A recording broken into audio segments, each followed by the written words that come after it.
Boss season 7 ലൈവിൽ ഇപ്പോൾ രാവിലെ തന്നെ നടക്കുന്നത്. അനീഷേട്ടൻ വന്ന് അനുമോളോട് പറയാണ്, അനുമോളെ വെളിച്ചം വന്നു കഴിഞ്ഞപ്പോൾ ഞാൻ അനുമോളെ വിളിച്ചിരുന്നു.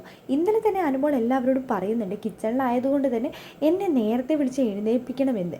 ജിഷനോടും പറഞ്ഞിട്ടുണ്ടായിരുന്നു, അനീഷേട്ടനോടും പറഞ്ഞിട്ടുണ്ടായിരുന്നു.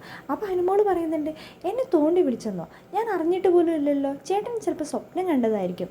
ഇല്ല അനുമോളെ, ഞാൻ ശരിക്കും വിളിച്ചു. അനുമോളെ വെളിച്ചം വന്നിട്ടുണ്ടെന്ന് പറഞ്ഞ് ഞാൻ തട്ടി ഞാൻ വിളിച്ചായിരുന്നു എന്ന് അനീഷേട്ടൻ പറയുന്നുണ്ട്. ആണോ ചേട്ടാ, ചേട്ടൻ വിളിച്ചായിരുന്നോ? പക്ഷേ എന്നാലും ഞാൻ കേട്ടിട്ടില്ല എന്ന് അനുമോൾ പറയുന്നുണ്ട്.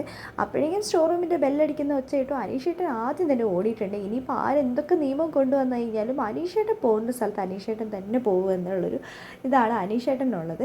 എന്താണെങ്കിലും ഇന്ന് രാവിലെ ബിഗ് ബോസ് വീട് ഒരു ഹോട്ടലായി മാറിയിരിക്കുകയാണ്. ജനറൽ മാനേജറിൻ്റെ ഒക്കെ പോസ്റ്റുകൾ നമുക്ക് വീഡിയോയ്ക്കകത്ത് കാണാൻ സാധിക്കുന്നുണ്ട്. അനുമോൾ എന്താണെങ്കിലും മാനേജറായിട്ടാണ് എത്തുന്നത്. ജിസയിൽ വന്നിട്ട് സെക്യൂരിറ്റി ആയിട്ടാണ് എത്തുന്നത്. ലക്ഷ്മിയൊക്കെ വന്നിട്ട് അതിഥികളെ സ്വീകരിക്കാനുള്ള ആൾക്കാരായിട്ടാണ് എത്തുന്നത്. ബിന്നി വന്നിട്ട് നമ്മുടെ ഷെഫായിട്ടാണ് എത്തുന്നത്. എന്താണെങ്കിലും നമുക്ക് കാത്തിരിക്കാം. ഇന്ന് ബിഗ് ബോസ് വീട്ടിൽ 2 അതിഥികൾ എത്തുന്നുമുണ്ട്.